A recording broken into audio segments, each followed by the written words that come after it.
Here we go. 2W back in action, coming in hot. The sexiest man in show business, Lucas Welk, back in action, looking Absolutely. sharp, looking Looking good, ready to sharp rock. today. Rock You and know, roll, like baby.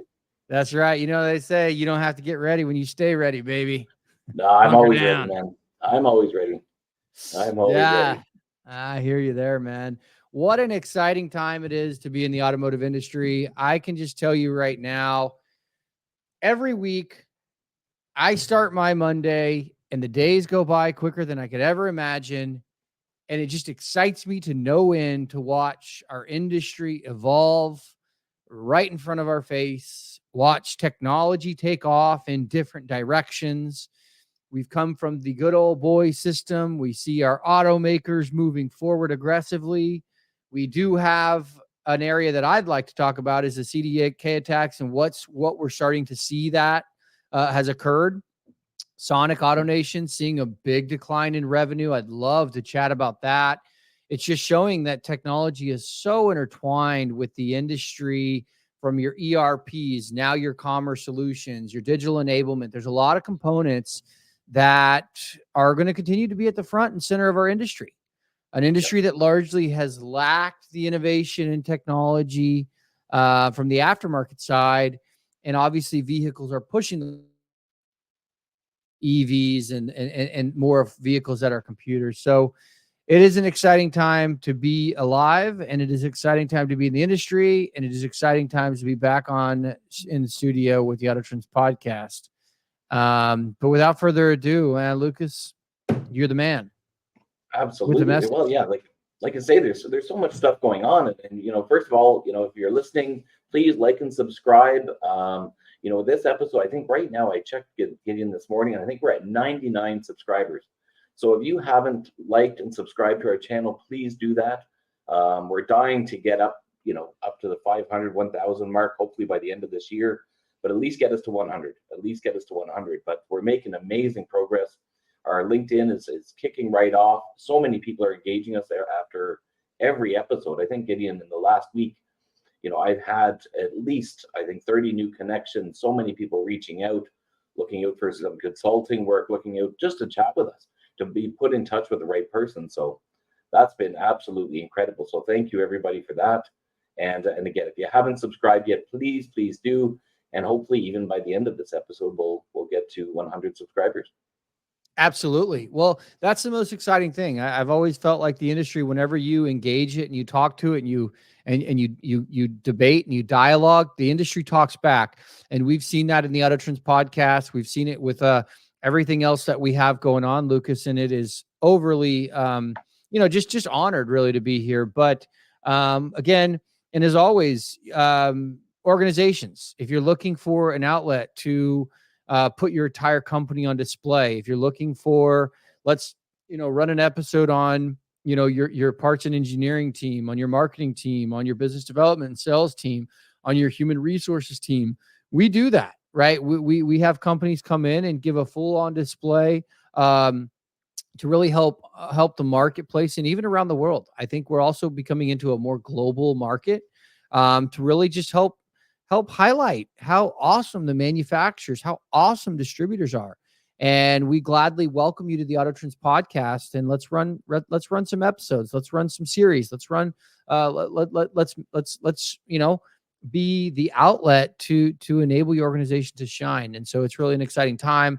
But without further Absolutely. ado, yeah, go ahead, Luke. And Sorry about that. yeah, Gideon, no, I was just going to follow up on what you just said. I think by the time we air our next episode, and we'll kind of give a teaser, I guess, but I think we're going to have some very, very exciting news for our listeners. And, it has to do with, I'll give a slight tease, a website launch where you'll be able to go and interact with us directly through our website, where if you're interested in coming on the podcast, there'll be full information, everything on there for yourself, your organization. If you're looking to come on for sponsorship opportunities, but that's just one fraction of, I think, by the time we launch, or by the time this next episode launches next week, I think you're going to see some dramatic changes and some exciting announcements. So I'll leave it at that, Gideon. I won't say anything more about it. Yeah. No worries. Just letting the tail of the cat out of the box. But Exactly. it's really awesome. I mean, I feel like we've just really come together for the industry, and to be that outlet. And so we're looking forward to it. But without further ado, I've got a few things on my docket that I'd love to chat about. CarParts.com opens new Las Vegas fulfillment center.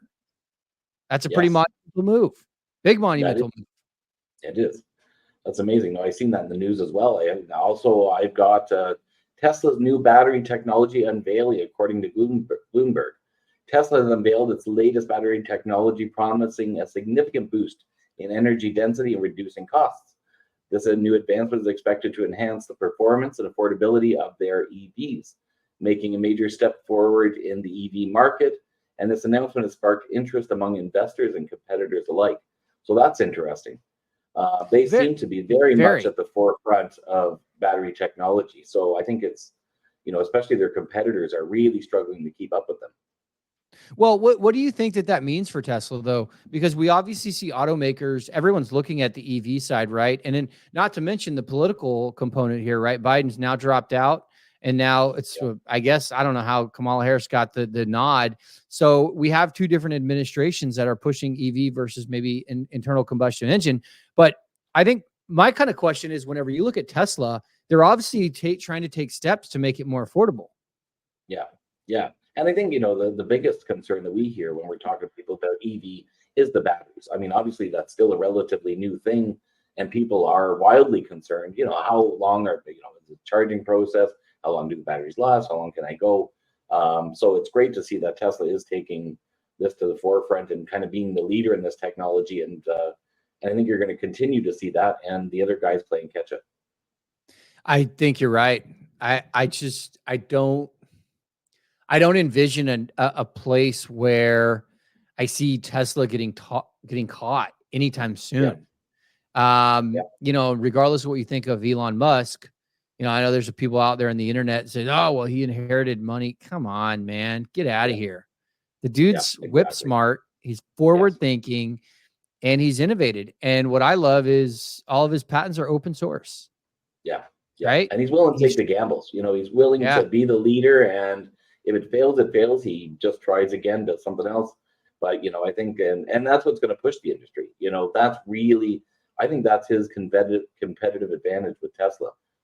He is that forward thinker, where I think a lot of the other CEOs or executives are very much old school, not as forward thinking as he is. So I think that's a huge advantage for Tesla.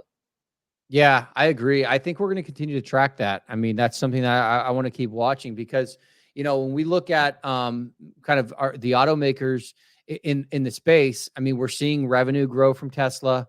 I also read up when we look at General Motors. So this is an interesting component. GM in Chevrolet, which is General Motors, they have made a intent or a deliberate move. LA and GMC, they have made a decision and an intent to invest in ICE and EV. So I don't think they're quite sold on 100% all in on all EV. And I found that to be quite interesting that when you look at their direction, they're still seeing the demand for internal combustion engine. And I've said it all along when government legislation was being pushed around EV, when um, the automakers globally were investing an estimated 500 billion in EV. I saw that as a major risk because it's not a proven scalable technology that's global, right? There's plenty of countries and in continents that struggle with the grid, right? I think if you go around the world, that's not something that you can just scale quickly. I still think you're seeing issues in North America with energy problems. I think in the household, we're trying to bring our energy costs down in a world where everything was going up, regardless of what current administration wants to feed you. Costs are up. So I think when you look at this signal from General Motors is that they're not taking their eye off internal combustion engine. And I could say the next 4 years, if politically the administrations change, I think we're going to open up our energy, our energy policy to where it's going to be a very low cost of fuel. So, in again, 4 years in over 100 is like a small snapshot, but regardless, I just think it's going to continue to delay EV. So I thought that was really interesting that you know uh, has come out and said that. I think that's an Yeah. important piece. And even when you look at distribution, carparts.com rolling out a new distribution point in Las Vegas, and that's going to be their West Coast flagship store, which is so smart because it catches all your West Coast shipping zones. That what happens now is it's pretty simple. Anytime automakers invest into ICE internal combustion engines, it just pushes out distribution that they're going to continue to stock combustion focused parts. So EV will, I think, see a delay. So I don't know. I just find that very interesting that that's where we're at in the current state of the market.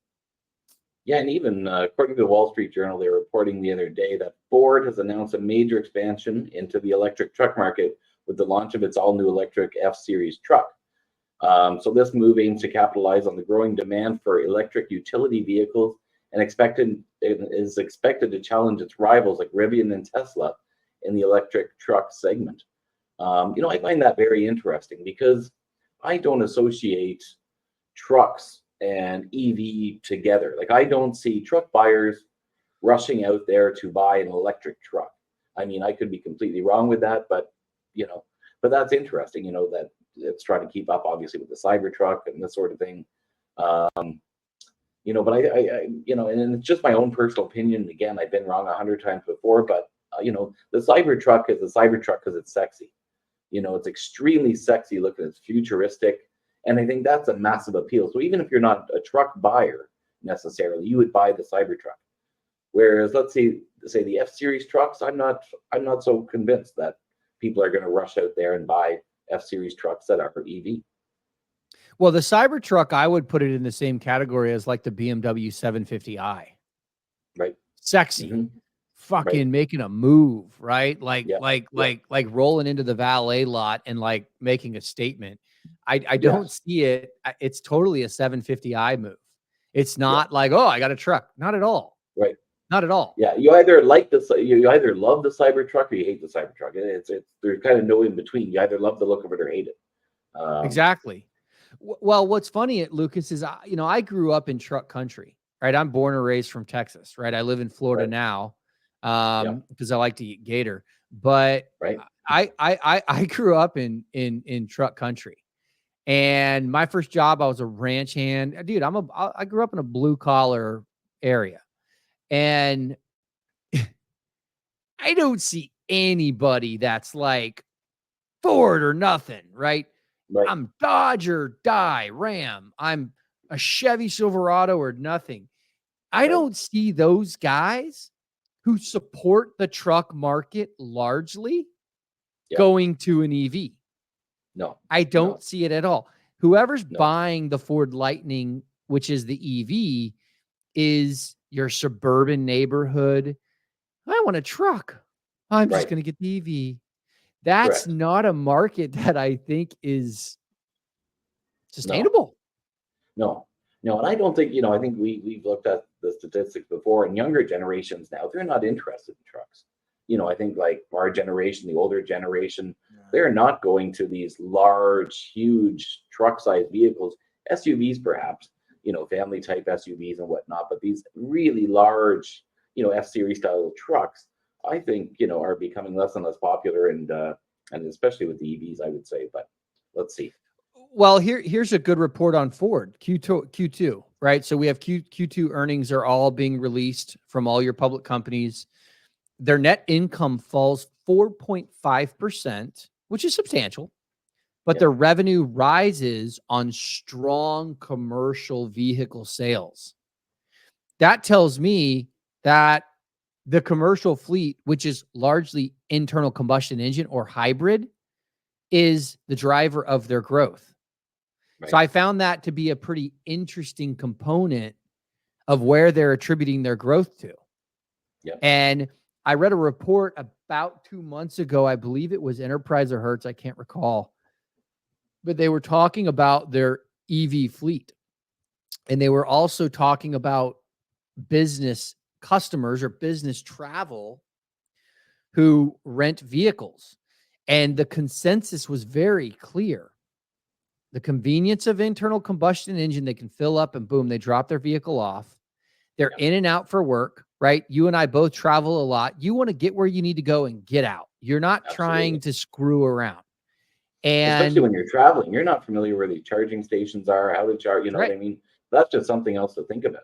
Yeah, when I'm traveling, that is not a headache that I want. I've got enough headaches, to worry about. that's I it. just want, I've yeah, to get A to B very simply, as easily as possible. And you're right. that's that. Well, that's it. And so I still am convinced. I think over the next 4 years, if we see an administration change and we see energy begin to kind of flourish like it did 4 years ago under the Trump administration, meaning regulations were being lifted, we were seeing the flow, we were seeing more less GDP from oil and gas, right? A lot of it was being housed inside the market. Um, I think you're going to see more of a focus on the hybrid model.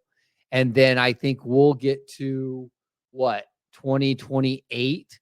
So I think before we really see EVs being fully adopted, in my view, if we really see a big adoption push, it won't be till, I don't know, 2035, 2033, because I Right. just think that if administration does changeover, we're going to see an internal combustion engine, and consumers like the combustion engine. I don't think Hmm. people are like, I'm done with my engine. No, no.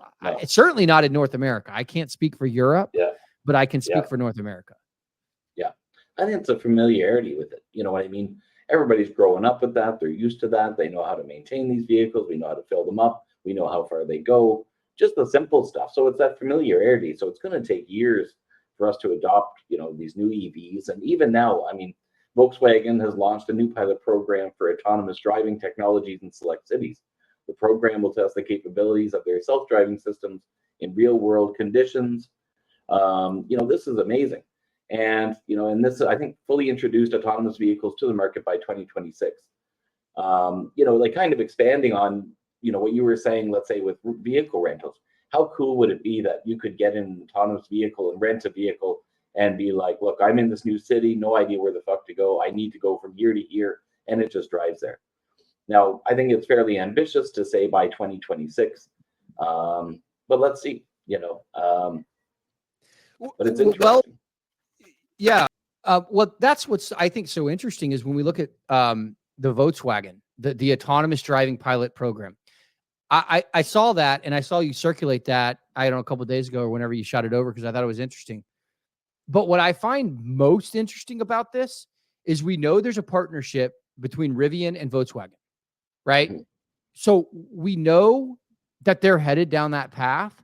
And in my view, if I go on business travel and I have an AI autonomous vehicle just swoop me up and take me to wherever I need to go and drop me off for sub $20, that's Yeah. amazing.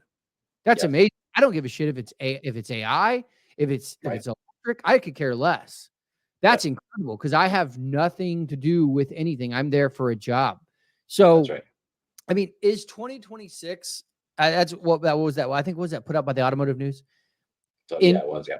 Yeah, if I think 2026 is aggressive, Mhm. but you know what, man? Shoot for the stars. I think that would be Yeah. badass. I think that would be super cool. Yeah. I think just regulatory, I think is going to be the biggest challenge. Not that they can't do that and produce them by 2026. I just think that there's still so many obstacles and hurdles that you have to overcome from a regulatory, point of view, from a law point of view, from many of those issues. So I think that's the challenge, not so much in the manufacturing and technology of them. Yeah, I think that's really interesting. And shifting gears a little bit to the aftermarket, which Asian is as you know, in our listener base, I mean, gosh, if you're in automotive, you know this, but every automaker contracts with a manufacturer to supply parts or categories or powertrain or whatnot. And Asian is a big OE supplier to Toyota. And it's nice to see Toyota recognize them. And Asian's a company, but it is nice to see them get recognized as a Superior Launch Performance Award. So they were the recipients of a 2023 award. And I love Asian. I've been a Toyota Lexus guy my whole life. So I follow the big manufacturers. And to our listeners, if you are also a Toyota or Lexus driver and they ask you, do you want aftermarket or do you want OE?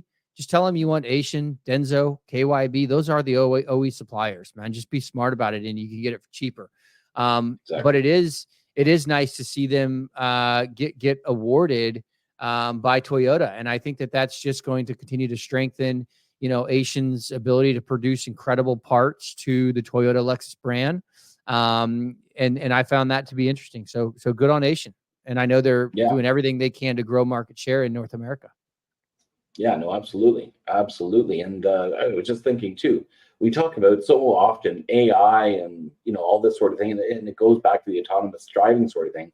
But I know in the last week, Hyundai has made a significant investment in AI on the vehicle safety side of things. So the company is developing an advanced AI system that will improve driver assistance technologies, including collision avoidance and adaptive cruise control, aiming to make driving safer and more convenient for its drivers. So again, that's just an example of how, these companies are utilizing AI, because we talk so much, Gideon, on this program, and have had many guests that have brought up, what does AI mean? And, so this is just a great example of how some automakers are taking advantage of it. Which is great for the consumer. Yeah, well, and I personally, so I've been a Toyota Lexus guy my whole life, and my wife and I, we have one child. We're about to have our second here in a few weeks, and we were looking at different vehicle options, and we went with a Palisade. We looked at a Lexus, we looked at a Chevrolet, we looked at everything, and we went with the Hyundai. And I think Hyundai and Kia are sister companies out of South Korea. And, I've spent some time in South Korea, love the country, love the Korean people. They were so good to me. And I'm really proud to be driving their products. And, all of our TVs in our house are LG, which is shout out to another Korean great manufacturer. But I'll say this, I think the Korean culture and the Hyundai and Kia, but Hyundai in this example, I think they're packing their vehicles with technology, man. And none of this surprises me that they're pushing the limits, because they single-handedly are taking over market share in North America more aggressive than any automaker in the industry. And I think that that's really, really an awesome thing to see, in my view. And I think this investment into North America will pay dividends for years and years to come, is my opinion. Absolutely. No, I think you're absolutely right. And I think, when people are buying a vehicle, and yourself, like you said, you've got, a child already, you've got one on the way, you're soon gonna have a baby. Your concerns are, first of all, safety. Like Hyundai invested now in vehicle safety. That's a major concern. You want to know that your family's safe when you're driving. You want to know that the vehicle's reliable. It's not going to leave you stranded on the side of the road. And I think from a marketing perspective, that's where these automakers really need to focus, their attention. And really hit that home that, you're getting a vehicle that's safe for your family. You don't have to worry about it. Repair costs are nil to none. It's going to, you can go X number of kilometers without having repair and maintenance on the vehicle. And I think that's where the marketing focus for these guys need to be. So kudos to Hyundai for stepping up to that. Yeah, I totally agree. And by the way, the Palisade for the golf clubs fit perfectly, man. Your golf clubs slide right in. You can sit on there, change your shoes. They're perfect. They got those little deals. So they've thought about the male figure, about making sure that they fit the golf clubs perfectly. So not that anybody cares. Ferrari is so great for that. Your Ferrari doesn't work So No, yeah, the Ferrari or Porsche, they don't give a shit because they're like, well, I'm sure he's got a different car. right. Not a great family vehicle. No, no, no, not a great family vehicle. No, With the but we'll what I put the find, baby in the trunk.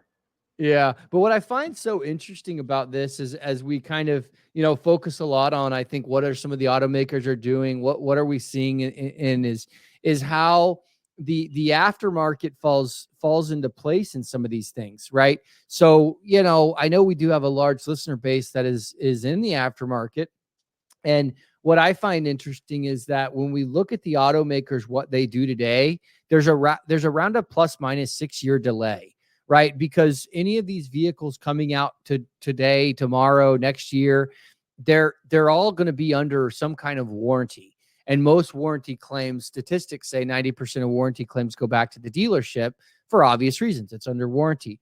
But once they go out of warranty, that's when they hit the aftermarket. So I think when you look at distribution, and I know we touched on carparts.com, and I think that, they have a direct consumer model with distribution, but there's a lot of really big distributors out there.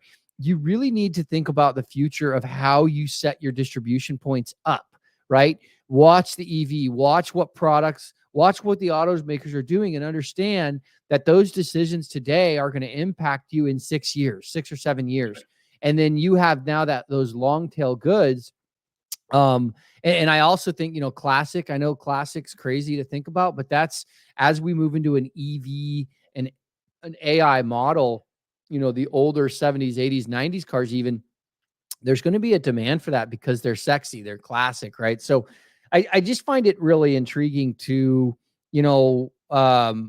today look at the political pressures that's happening, look at the decisions of automakers, and that will give you a guide. I think the best thing, well, I can't remember who said it, was like the best way to understand the future is to look behind you and look at the historical context because it's cyclical, right? Things are cyclical, styles are cyclical.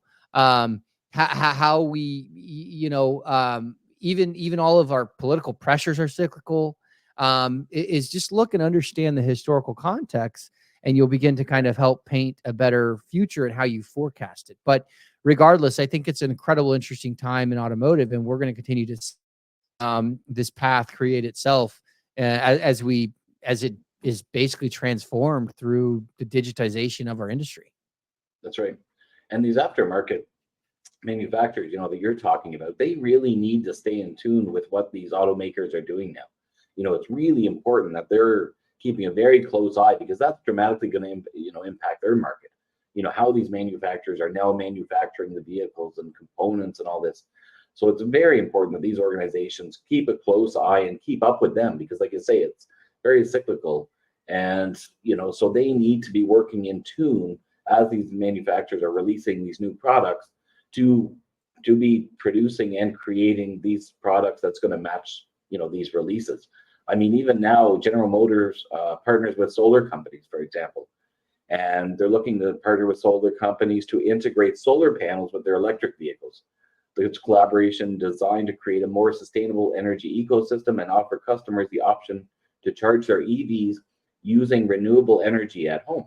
So that's fascinating. I think, if you have an EV and you've got solar panels, that's incredible. Less energy consumption for you at home. So again, just stuff like that, that these aftermarket guys just need to keep an eye on and say, right, this is what they're doing. I need to keep up and create something, equally as good, if not better, but keep a close eye on what the automakers are doing. That's I didn't see that. That's actually really intriguing. General Motors partners with solar companies. Huh. Yeah. Huh. That's because all of that impacts our industry. And because I guess, when you step back and you think about our industry, it's fundamentally creating energy. That's what we do, right? Right. We're creating energy in a sophisticated manner to take a human being from point A to point B, right? Right. That's what we're doing. We're creating energy. That's what that's what the combustion engine does, the electric vehicle. And so I think you're going to see more automakers continue to explore with energy creation because that's all it is. It's and then we put look at the team, the Model T, 4 wheels, small engine, a seat, takes you point A to point B. And Yeah, now today we've just made it more sophisticated, right? More electronic, more video, more comfort travel. But correct. that to me is quite interesting to incorporate solar panels on your vehicle to help minimize your charging at the end of the day. So, Or if you're a hybrid, that seems to me, like you have the roof in your vehicle. Huh. right, right. Yeah, and I think, Uh, these automakers are really targeting, they're taking their focus away from, let's say, the 40, 50, 60-year olds, the not say older generation, but you know what I'm saying, kind of the mhm. late buyers, and really focusing now on EV, renewable energy, all this stuff, where the younger buyers are really, really focused, and that's a major buying point for them. They want to be known as, I'm the guy that cares about the environment, I care about climate change, and I'm driving this vehicle to save the planet, sort of thing. So you see all the automakers shifting in that direction now, understanding that this is kind of the core that the younger buyers care about, and this is the future generations that are going to continue to buy our vehicles over and over and over again. So they're taking a major shift now from the people that already have bought a few times. Okay, they might buy one or two more vehicles with us, but that's not going to be our main focus. Let's focus on the younger generation, the younger buyers, and then look at maintaining them as customers for the next 50 years, for example. Yeah. Well, I think you have to. I mean, and a good example is like the technicians, right? We're seeing older technicians age out, and we're seeing younger technicians come in, and every young technician knows his phone, right? They know one Of thing. course. Always got this little guy with them. It's their lifeline, right? It's their social butterfly lifeline. And we're seeing even in the parts industry, those buying behaviors change. And from our end, we're even seeing that data suggest that that the demand is still there, but when buying behaviors change, if you're not meeting the customer where it's changing, you naturally will lose market share. And I know these are stupid examples, but the blockbuster Netflix, right? Mhm. Didn't stop watching movies. They just changed how they watched movies, Correct. right? When you look at Correct. what was it, Kodak maybe or something, the camera, um, Absolutely. right? Gone. They didn't Disappear. stop. Yeah. Yeah, they didn't stop taking pictures or getting them developed. They Right. just changed how they took pictures and got them developed. Right. And if anything, pictures have become times 10 of what they used to be, or even 100x. And so now it's like, well, if you just hit one button and boom, they're now being developed with one click of a button through an app. So I Yeah. just think that when you look at automotive, a lot of it's the same model. We're going to see technicians evolve out, whether you're at the OE in the dealership or your independent repair, but the buying is still there. But if you don't think about the technology in how what powers your business, are you meeting the consumer where they are today? And I wouldn't focus my sample size and research on an age demographic of 55 to 65.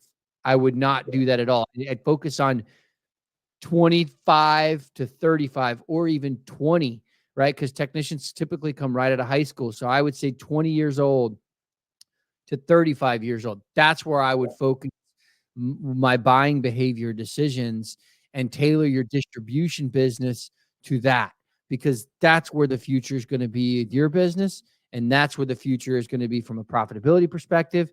And in some cases, those are the things that are either we win or we lose. We're in business or we're not. We're being bought out or we're buying. Those are things that just happen in the marketplace. Correct. Yeah. Yeah. No, you're absolutely right. All for manufacturers, for distributors, for e-tailers, for retailers, your customer base is online. I mean, that's where it is now for everybody. It's the same thing. Your consumers that are consuming your product is all online. You're seeing the big shift for, automakers, and they're understanding that now. Tesla kind of, again, they took the path for that. Um, you know, making the roadmap on that sort of model. But yeah, if you're not focusing your parts commerce, if you're not parts commerce focused online, you're not there. You're not in the market, and people are going to stomp on you and beat you. So yeah, take a focus on that, absolutely, because every part of the market is going in that direction, and we see it every day. I mean, how many meetings? We have 2-3 meetings a day just on that alone, just on that aspect, and usually when they're contacting us too late, and then they're playing catch up. It's the same thing. We talk to other people with warehouse management systems and all this stuff, and we hear the same thing from them. You get a panic call. Oh my God, we've got a huge demand and our warehouse can't keep up. Everything's getting misplaced, and it's costing us a lot of money. I wish we would have done this 1 year ago, but they're playing catch up. So even if you're small, I mean, that's the best time to get in touch. I mean, we may recommend or put you in touch with somebody and say, look, you're just too small at this point. Wait 6 months, give us a call back. Wait 1 year, then look at implementing this. But at least they can put you on that track or talk to an expert that can kind of give you the direction. Okay, once you get to this point in sales, once you get to this point in selling so much your inventory, we can have that discussion, but you're just not ready yet. That's a better discussion to have than playing catch up. Absolutely. I would rather be talking about it before you need it than talking about it after you've already screwed up a few times. And we see both sides of the coin.